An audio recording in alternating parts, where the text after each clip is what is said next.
Hello friends, ఈరోజు మా వడ్డానం కలెక్షన్ చూసేద్దామండి. ఇవన్నీ మేము మా అక్క పెళ్లి టైంలో పర్చేస్ చేసాం. ఇది నా వడ్డానం, చాలా బాగుంది కదా, మొత్తం లక్ష్మీదేవి లాగా. ఇంకొకటి ఇది చిన్న చిన్న కాసులాగా వచ్చాయి. ఇది అన్ని చైన్ మోడల్, ఎవరికైనా ఫిట్ అవుతాయి. మనం అడ్జస్ట్ చేసుకోవచ్చు మనం నడుము సైజు బట్టి. చాలా బాగుంది కదా, ట్రెడిషనల్ వేర్కి అయితే ఇంకా చాలా లుక్ వస్తుంది. అంటే అక్కడంతా చిన్న చిన్న కాసులు వచ్చాయి కదా. ఇది ఇంకొకటి, ఇది మేము ఇన్స్టాగ్రామ్లో పర్చేస్ చేసాం. దీన్ని నెక్లెస్గా వాడుకోవచ్చు, వడ్డానంగా వాడుకోవచ్చు. దీనికి సపరేట్గా ఇయర్ రింగ్స్ కూడా వచ్చాయి. పర్సనల్గా నాకు ఏదైతే చాలా ఇష్టం. ఇది వచ్చేసి సెట్ అండి. ఇది ఇంకా ఇష్టం నాకు, చాలా బాగుంటుంది. ఇది కంప్లీట్ సెట్ 9000 పడింది.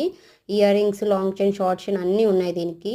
మీకు కూడా మా వడ్డానం కలెక్షన్స్ నచ్చినట్లయితే కామెంట్ చేయండి. కంప్లీట్గా ఇన్ డీటెయిల్గా ఎక్కడ తీసుకున్నాము, దేని ప్రైస్ ఎంత పడిందో కూడా లాంగ్ వీడియో చేస్తాము. ఇది ఇంకొకటి, ఇది సమ్ ట్రెడిషనల్గా కాకుండా క్లాసీ లుక్ రావడానికి కోసం తీసుకున్నాము. ఇవే అండి మా వడ్డానం కలెక్షన్స్.